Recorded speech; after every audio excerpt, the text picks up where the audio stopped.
ఓం నమో భగవతే శ్రీ వాసుదేవాయ నమః. ఓం నమో భగవతే శ్రీ అరుణాచలేశ్వరాయ నమః. ఓం నమో భగవతే శ్రీ దత్తాత్రేయాయ నమః. ఓం నమో భగవతే శ్రీ రమణాయ నమః. ఓం నమో భగవతే శ్రీ గణేశాయ నమః. భగవద్గీత 5వ అధ్యాయము కర్మ సన్యాస యోగము సంస్కృత శ్లోకములు 11 నుండి 20. కాయేన మనసా బుద్ధ్యా కేవలైరింద్రియైరపి యోగినః కర్మ కుర్వంతి సంగం త్యక్త్వాత్మశుద్ధయే యుక్తః కర్మ ఫలం త్యక్త్వా శాంతిమాప్నోతి నైష్ఠికీం అయుక్తః కామకారేణ ఫలే సక్తో నిబధ్యతే. సర్వకర్మాణి మనసా సన్యస్యాస్తే సుఖం వశి నవద్వారే పురే దేహి నైవ కుర్వన్న కారయన్ న కర్తృత్వం న కర్మాణి లోకస్య సృజతి ప్రభుః న కర్మఫల సంయోగం స్వభావస్తు ప్రవర్తతే నాదత్తే కస్యచిత్ పాపం న చైవ సుకృతం విభుః అజ్ఞానేనావృతం జ్ఞానం తేన ముహ్యంతి జంతవః జ్ఞానేన తు తదజ్ఞానం తేషాం నాశితమాత్మనః తేషామాదిత్యవజ్ఞానం ప్రకాశయతి తత్పరం తద్బుద్ధయస్తదాత్మానః తన్నిష్ఠాస్తత్పరాయణాః గచ్చన్త్య పునరావృత్తిం జ్ఞాననిర్ధూతకల్మషాః విద్యా వినయ సంపన్నే బ్రాహ్మణే గవిహస్తిని శునిచైవ శ్వపాకే చ పండితాః సమదర్శినః ఇహైవ తైజితః సర్గో ఏషాం సామ్యే స్థితం మనః నిర్దోషం హి సమం బ్రహ్మ తస్మాత్ బ్రహ్మణి తే స్థితాః న ప్రహృష్యేత్ ప్రియం ప్రాప్య నోద్విజేత్ ప్రాప్య చ ప్రియం స్థిరబుద్ధిరసమ్మూఢో బ్రహ్మవిద్ బ్రహ్మణి స్థితః. భగవద్గీత 5వ అధ్యాయము కర్మ సన్యాస యోగము సంస్కృత శ్లోకములు 11 నుండి 20 సమాప్తము.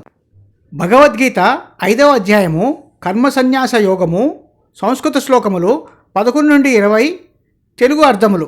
యోగులు తమ మానసిక స్థితిని శుద్ధి చేసుకోవడం కోసము వారి కార్యకలాపాల ఫలితాలను త్యజించడం ద్వారా కోరికలు లేని క్రియలను చేస్తూ ఉంటారు. వారి శరీరము మరియు మనసుతో, వారి బుద్ధితో, ఇంద్రియాలతో మరియు ఇంద్రియ అవయవాలతో ఎటువంటి ఉద్వేగభరితమైన అనుబంధాలు లేకుండా వారు కార్యకలాపాలు చేస్తూ ఉంటారు. సర్వోత్కృష్టమైన పరమాత్మలో ఐక్యమయ్యే పద్ధతులను తెలిసినవాడు సమస్త కార్యకలాపాల ఫలితాలను త్యజించడం ద్వారా అతను కోరికలు లేని కార్యకలాపాలను చేస్తాడు. అప్పుడు అతడు శాశ్వత శాంతిని పొందుతాడు. అతడు పరమాత్మతో అనుబంధించబడిన శాశ్వత స్థిరమైన స్థితిలో ఉంటాడు. పరమాత్మతో ఏకమయ్యే పద్ధతులను అనుసరించని వాడు ఫలితాలపై అన్ని ఆశలతో, నిరీక్షణతో కార్యకలాపాలు చేస్తూ అత్యాశతో ఉత్సాహం కలిగించే ఆకర్షణమైన విషయాల నుండి ప్రేరణ పొంది అతను కార్యకలాపాలపై ఆసక్తిని పెంపొందించుకుంటాడు మరియు వాటికి కట్టుబడి ఉన్నాడు. దేహాన్ని ధరించిన జీవుడు అనగా శరీరంలో ఉన్న జీవాత్మ ఇంద్రియాలను, ఇంద్రియ అవయవాలను నిగ్రహించి మనసులో సమస్త క్రియల యొక్క భావనలను త్యజించి ఏమీ చేయకుండా, ఇతరులకు ఏమీ చేయమని అప్పగించకుండా 9 ద్వారాల నగరంలో ఆ శరీరంలో అతను చాలా సంతోషంగా ఉన్నాడు. పరమాత్మ దేహంలోని ఆత్మకు అనగా జీవాత్మకు ఎటువంటి కర్తవ్యములు ఇవ్వడం లేదు. శరీరంలోని ఆత్మ అనగా జీవాత్మ చేసే కార్యకలాపాలు మరియు ఫలితాల కోసము దానితో ఎలాంటి అనుబంధాన్ని సృష్టించడం లేదు. వాస్తవానికి శరీరంలోని జీవాత్మకు సహజమైన లక్షణాలను ఇచ్చేది ప్రకృతి. ప్రకృతితో సహవాసం చేయడం ద్వారా పుట్టిన తర్వాత సంపాదించిన మరియు ఆచరణలో పెట్టిన గుణాలు, తాను తెలుసుకుని తన ప్రవర్తనలో దృఢపరుచుకున్న గుణాలు, వీటన్నిటికీ మరియు జీవాత్మ యొక్క అన్ని కార్యకలాపాలకు మరియు వాటి అనుబంధ అనురాగ బంధాలకు ప్రకృతియే కారణము. పూర్వజన్మల దాగి ఉన్న సహజ ధోరణులు శరీరంలోని జీవాత్మకు ఉంటాయి. పరమాత్మ ఎవరి పాపాలను లేదా పుణ్యాలను స్వీకరించరు. జ్ఞానము అజ్ఞానముతో కప్పబడి ఉంటుంది. దానివల్ల శరీరాల్లోని ఆత్మలు అనగా జీవులు భ్రమలు అనుభవిస్తున్నాయి.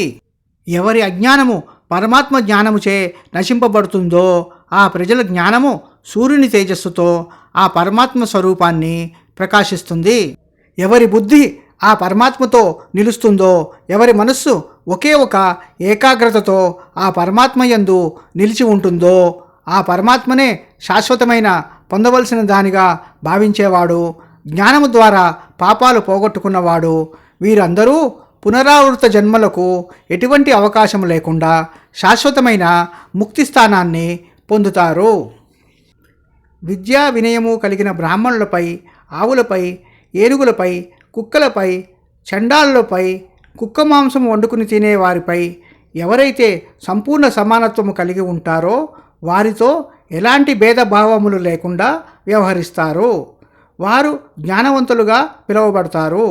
జ్ఞానులనగా పరమాత్మ విశేషాలను అర్థం చేసుకున్నవారు.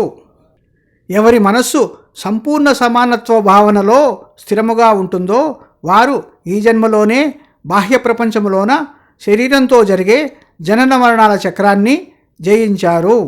పరమాత్మ ఎటువంటి దోషాలు లేనివాడు కాబట్టి అతడు అందరితో సమానముగా ఉంటాడు. దానివల్ల సంపూర్ణ సమానత్వ స్థితితో ఉన్నవారు ఆ పరమాత్మయే అవుతారు.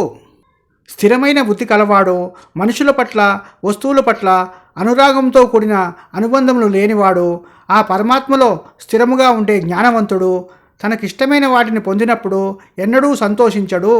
నచ్చని వస్తువులను పొందినందుకు ఎప్పుడూ దుఃఖపడడు. భగవద్గీత 5వ అధ్యాయము కర్మసన్యాస యోగము సంస్కృత శ్లోకములు 11 నుండి 20, తెలుగు అర్థములు సమాప్తము. ఓం నమో నారాయణాయ నమః.